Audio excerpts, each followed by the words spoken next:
নমস্কার বন্ধুরা, মানবীর রান্নাঘরে আপনাদের সবাইকে স্বাগত জানাই।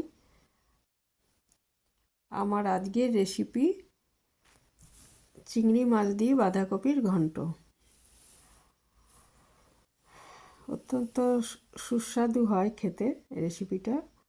বাঁধাকপির নিরামিষ ঘন্ট যেমন ভালো লাগে, চিংড়ি মাছ দিয়ে ঘন্টটা খুবই ভালো হয়। তো আসুন দেখে নিই কীভাবে করেছি। এর জন্য আমি একটা মাঝারি সাইজের বাঁধাকপি নিয়েছি কিছু মটরশুঁটি, টমেটো আর আলু। আর এটা 250 গ্রাম আমি চিংড়ি মাছ নিয়েছি। চিংড়ি মাছটা আগে ভালো করে ছাড়িয়ে ধুয়ে নুন হলুদ মাখিয়ে রেখেছি। আর বাঁধাকপিটা খুব পাতলা পাতলা করে ঝিরিঝিরি করে কেটে নিয়েছি, মটরশুঁটি ছাড়িয়ে নিয়েছি। আর আলুগুলো ছোট টুকরো করে কেটে নিয়েছি। একটা ননস্টিক কড়াইতে আগে 2 চামচ সর্ষের তেল দিয়ে গরম করে আগে চিংড়ি মাছগুলো ভেজে নেব। একটু হালকা করেই ভাজবো, বেশি ভাজলে শক্ত হয়ে যাবে। তো হালকা করে ভেজে এটা তুলে রাখবো।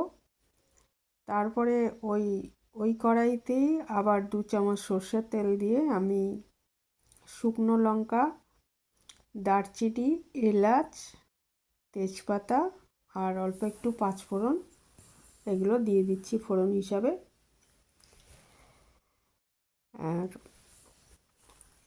এদিকে আমি জিরে গুঁড়ো আর লঙ্কা গুঁড়ো আর আদা বাটা এটা একটা জলে গুলে রেখেছি, না হলে ভাজার সময় মশলাটা পুড়ে যেতে পারে, ওই জন্য একটু জলে গুলে রেখেছি। তো ফোড়নটা একটু গন্ধ ছেড়ে গেলে তার মধ্যে আমি ডুমো ডুমো করে কেটে রাখা আলুগুলো দিয়ে হলুদ আর পরিমাণ মতো নুন দিয়ে একটু ভেজে নিচ্ছি। হাফ চামচে একটু বেশি নুন দিয়েছি। আর এরপরে আবার দেখে তারপরে নুন দিতে হবে, একটু টেস্ট করে তারপরে নুন দিতে হবে, যে যদি নুন লাগে তাহলে আর একটু দিয়ে দেবো।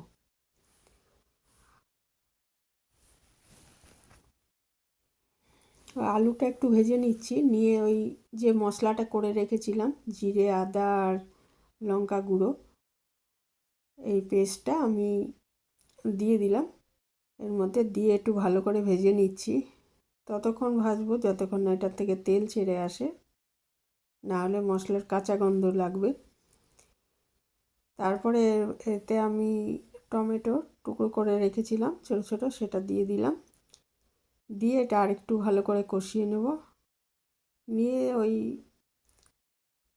ইতিমধ্যে দেখছি তেলটাও ছেড়ে এসছে। এরপরে আমি এর মধ্যে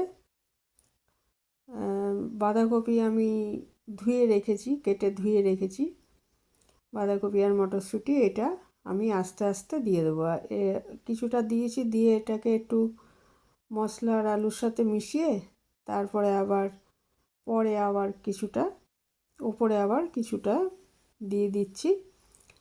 দিয়ে আমি ঢাকা দিয়ে 3-4 মিনিট আগে এটা ভাপ দিয়ে নেব। নিয়ে তারপর ঢাকাটা খুলে বাকি বাঁধাকপি যেটুকু ছিল সেটুকুও দিয়ে দেবো এর মধ্যে।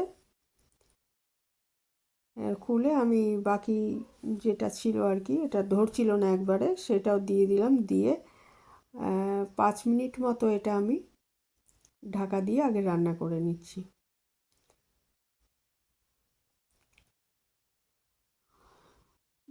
ঢাকা দিয়ে রান্না করার পর এটা খুলে আবার একটু ভালো করে নাড়াচাড়া করে, ওপরে নিচে করে এটা নাড়াচাড়া করে আবার আমি ঢাকা দিয়ে 5 মিনিট এটা রান্না করব। এইভাবে এটা ততক্ষণ রান্না করতে হবে যতক্ষণ এই বাঁধাকপি আলু সবই সেদ্ধ না হয়ে যায়।